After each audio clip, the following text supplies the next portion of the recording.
सबको जोहार, जय जोहार, जय आदिवासी, जय भील प्रदेश।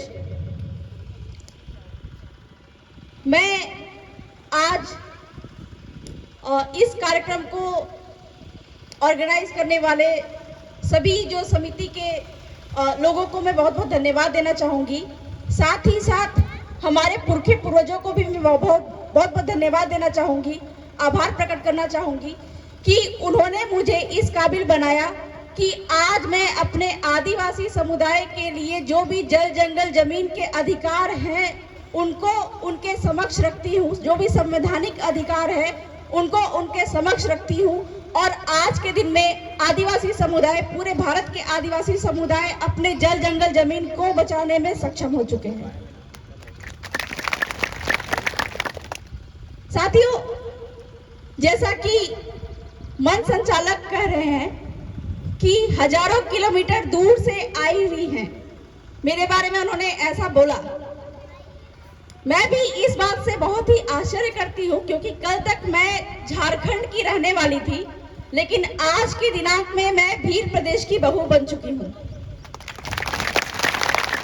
तो इस प्रकार से मेरा एक अधिकार बनता है, मेरा फर्ज बनता है कि अपने भील समुदाय के लिए जो भी संवैधानिक अधिकार है, जल जंगल जमीन के अधिकार है, जिससे कि वो अपने जल जंगल जमीन खनिज पे अपना अधिकार जमा सके, वो सारी जानकारियां उन तक पहुंचे। कल तक मैं झारखंड में रहती थी, लेकिन आज यहाँ पे भील प्रदेश में मेरी उपस्थिति है।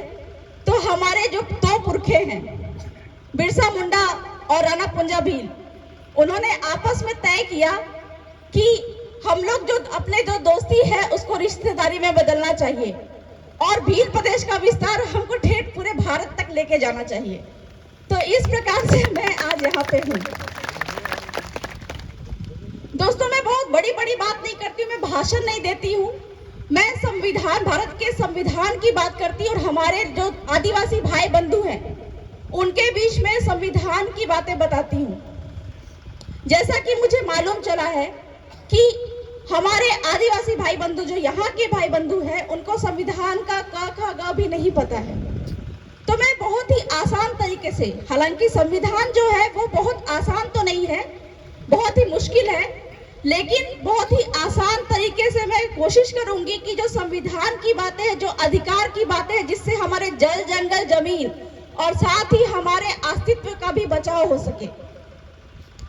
तो भीलों के बीच में एक बहुत ही महत्वपूर्ण एक नियम है, मतलब आदिवासी समुदाय के बारे में कहा जाता है कि वह अपने जल जंगल जमीन के लिए मर जाता है, कट जाता है। जल जंगल जमीन के साथ में भी एक और चीज है, अपनी स्त्री, अपनी औरत, वो किसी और के पास वो जाते हुए नहीं देख सकता है। ठीक है, भीलों में एक बहुत ही महत्वपूर्ण एक रूढ़ी प्रथा है, जिसको बोलते हैं, शायद वहां यहाँ पे क्या बोलते हैं, लेकिन हमारे डूंगरपुर में बोला जाता है उसको दावा लाबू है, कि जब किसी की बीवी किसी और मर्द के साथ भाग जाए तो हमारे जो भील भाई है पूरे गांव वालों के साथ जाकर दावा मुआवजा लेके आते हैं और साथ ही साथ में अपनी बीवी को भी लेके आते हैं। ठीक यही बात हमारे जमीनों पे भी लागू होती है, लेकिन जब हमारी जमीन कोई गैर ले जाता है तो हम केवल मुआवजा लेके खुश हो जाते हैं, जबकि हम अपनी जमीन क्यों नहीं वापस लेते हैं। और इसी रूढ़ी प्रथा को सुप्रीम कोर्ट जो है मानता है।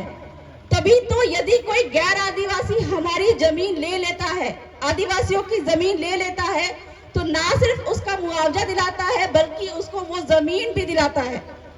और जितने साल तक जो गैर आदिवासियों ने वहां पे व्यापार किया हो, रोजगार किया हो, उन सबका मुआवजा भी दिलवाता है। तो जितनी भी हमारी जो संविधान में अधिकार है वो हमारे बाप दादाओं ने ही उसको हमको दिला के रखा हुआ है। तो भारत का संविधान हम पढ़ते हैं, अभी अभी मालूम चला है कि ये जो क्षेत्र है इसको 5वीं अनुसूची क्षेत्र में घोषित किया गया है, बढ़ाया गया है। तो ये 5वीं अनुसूची है क्या, इसके बारे में हमको पता ही नहीं है। ठीक है, ये सीखने और सिखाने की जो बात है, आज का मतलब कि मेरा जो भाषण है या फिर मेरा जो वक्तव्य है, मैं साफ साफ बता देना चाहती हूँ कि मैं किसी पार्टी पॉलिटिक्स की बुराई नहीं करूंगी। ठीक है, मैं किसी, ये दो बातें आपको ध्यान रखना है कभी भी आप बातें करते हैं तो आपको संवैधानिक भाषा का इस्तेमाल करना है। संवैधानिक भाषा कैसे? आप किसी जाति के बारे में नहीं बोलेंगे, आप किसी धर्म के बारे में नहीं बोलेंगे, लेकिन आप क्या बोलेंगे? देश भर में दो तरह के लोग हैं। कौन है? पहला है आदिवासी और दूसरा है गैर आदिवासी। तो कभी भी हम जब बात करते हैं तो ब्राह्मण बनिया ये वो हमको नहीं करना है। हमको क्या बात करना है कि देश भर में दो लोग हैं, आदिवासी और गैर आदिवासी। पूरे भारत के संविधान में जो भी बातें लिखी हुई है कि जल जंगल जमीन कैसे बचेगा, वो सुप्रीम कोर्ट आदिवासी और गैर आदिवासी की ही बात करता है।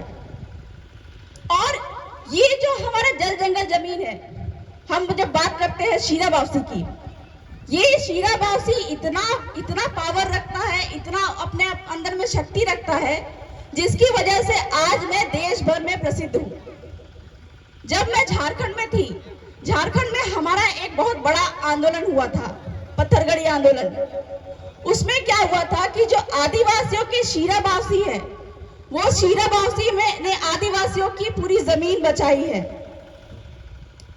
एक कोयल कारो डैम था, कोयल कारो डैम में हमारे जो आदिवासियों को विस्थापित किया जा रहा था, तो वहां पे आदिवासियों ने क्या कहा कि साहब, सुप्रीम कोर्ट के सामने कहा कि साहब हम तो चले जाएंगे, हमको दूसरी जगह पे जमीन दे दो, हमको वहां पे मुआवजा दे दो, लेकिन हमारे जो पुरखे यहाँ पे जमीन पे गड़े हुए हैं, इनको भी उठा के जैसा का तैसा लेके जाओ और दूसरी जगह पे विस्थापित करो।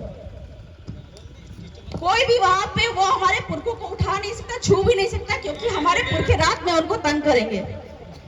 तो इस प्रकार से जो आदिवासी वहां से विस्थापित होने वाले थे,